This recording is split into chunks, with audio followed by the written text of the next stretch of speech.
Oliver, why don't you ever take me out to dinner anymore? Are you ashamed of the way I look? Of course not. Just tired, that's all. Well, I'm a nervous wreck. I have crow's feet around my eyes, my forehead has wrinkles, and my chin's beginning to sag. I'm beginning to look like an old hag. It's true, isn't it?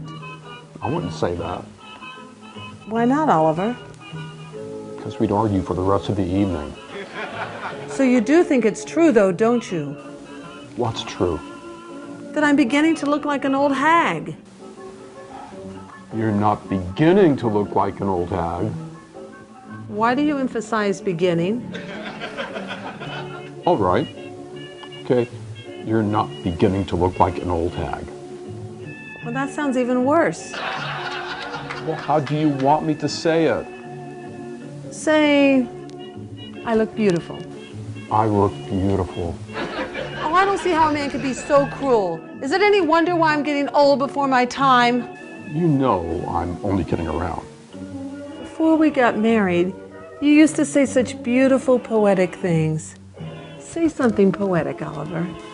Jack and Jill went up the hill to fetch a pail of water. Now stop it. You're just making fun of me now. Well, what do you want me to say? You know what I want you to say. Okay. Ava, every time I look into your eyes, time stands still. Are you satisfied? No. Well, why not? That could also mean I have a face that would stop a clock. The shoe fits. Wear it. You're not going to make me feel hideous and ugly, Oliver Busby. Huh? I like to see you talk that way about Ginny Baxter. Oh, don't start with Jenny Baxter. The way you drool every time you look at her, you think she was Miss America. I don't drool over anybody. I hate Jenny Baxter. Then why do you keep inviting her over for dinner? I didn't invite her.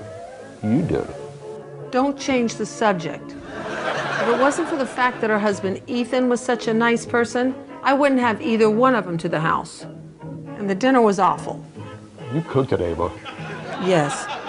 The thought of that horrible Ginny Baxter coming to dinner got me all confused, and I ruined everything.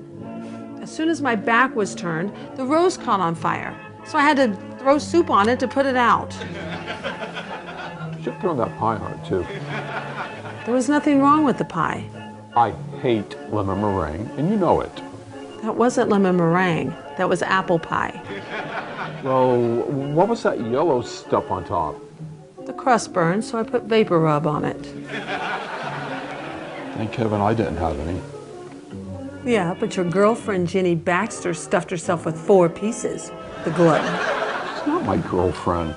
Hey, quit talking about her. You're giving me a headache. You wouldn't look at her twice if she didn't wear those flimsy dresses. I would too. I don't care what she wears. It's a shame Ethan is such a little mouse. Believe me, if I were Ginny Baxter's husband, I'd show her a thing or two.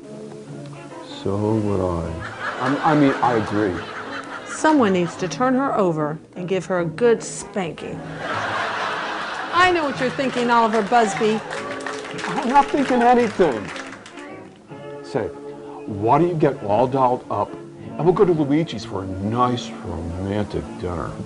That's a terrific idea, Oliver. I'll go get ready.